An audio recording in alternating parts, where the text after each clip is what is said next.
Hello, my name is Kyle. I am doing a presentation on the search and rescue capabilities of drones. I chose an aerial drone as my platform because of the task it can achieve.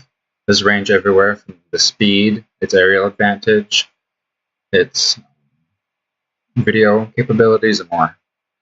The accessibility of this drone was open to me, however I chose to experiment in a virtual environment to avoid any mishaps or any accidents. During my research, I found that search and rescue was already implemented really widespread, and it's really widespread today, from everywhere from emergency personnel to law enforcement and even in the military. There's lots of different search patterns that these drones can be programmed to achieve, and for the most part, it's a predetermined set of coordinates that the drone will move itself to until given further instruction by a human. You can take control of the drone as well, and for the most part, it's just used to methodically search an area for a missing person. This is the most common pattern that I found, and in this program, you can just set all of the coordinates yourself, but I chose to do it in a virtual environment, as I mentioned earlier, so I could understand the coding algorithm behind it. I used Unity as a platform, and I created this little virtual sandbox, let's say. And you get to control this little drone in the right viewport, and the little white sphere in the center of it is our hiker. Now, there are coordinates set around this map in the same fashion that I showed you in the graphic earlier, and I can turn some of these on so you can get a better representation. But for the most part, when I turn the drone on, it's capable of its own flight via my input, but I can also turn it on to a path that it will follow on its own, very similar to how it's done in the field. Now, on the left side of this viewport, you can see the little purple diamonds, and that's just kind of showing the coordinates that I set for the drone to follow. And if I start it up in the right viewport, the camera will be following the drone, so you get an idea of the aerial advantage you get with this kind of thing. A hiker is also going to start going to a random point on the map, and he's going to essentially just get lost.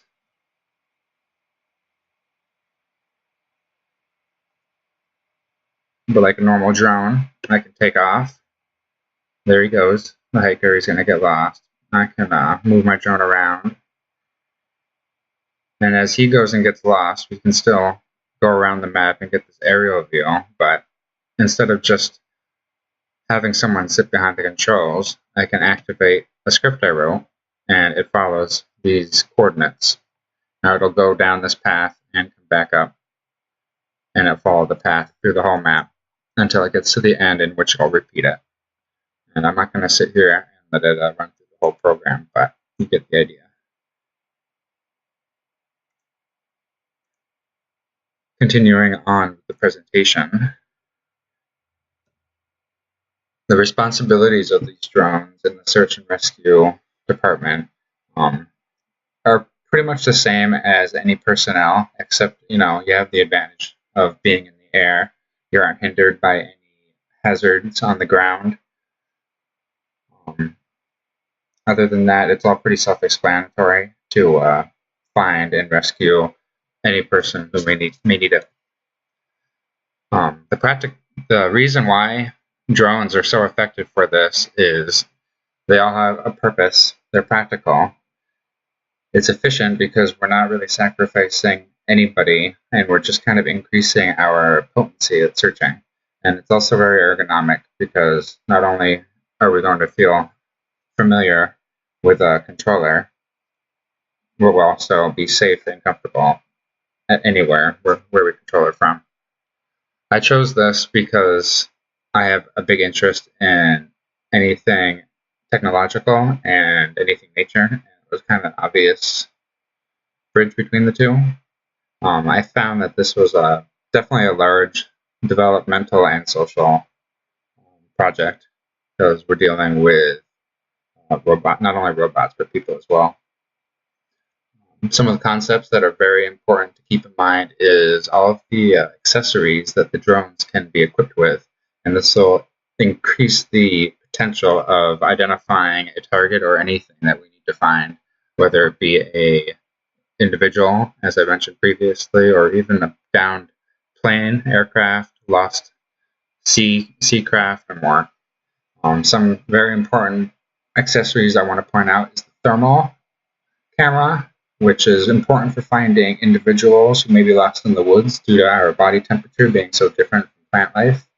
The zoom camera to help identify, clarify, and confirm that they have indeed found what they were looking for. And also the payload feature and spotlight, just in case you can't really rescue anybody, but you need to get them supplies or to help them survive, or whatever the situation may be.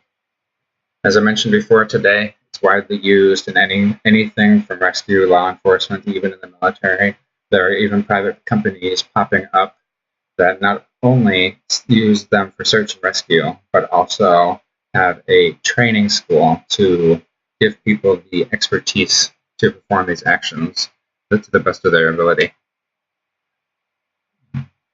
Some links I wanted to point out was the DART drones training school itself, and another one underneath it, and the links are here in the credits. Other than that, that is all I have on my search and rescue drone. Thank you very much for listening.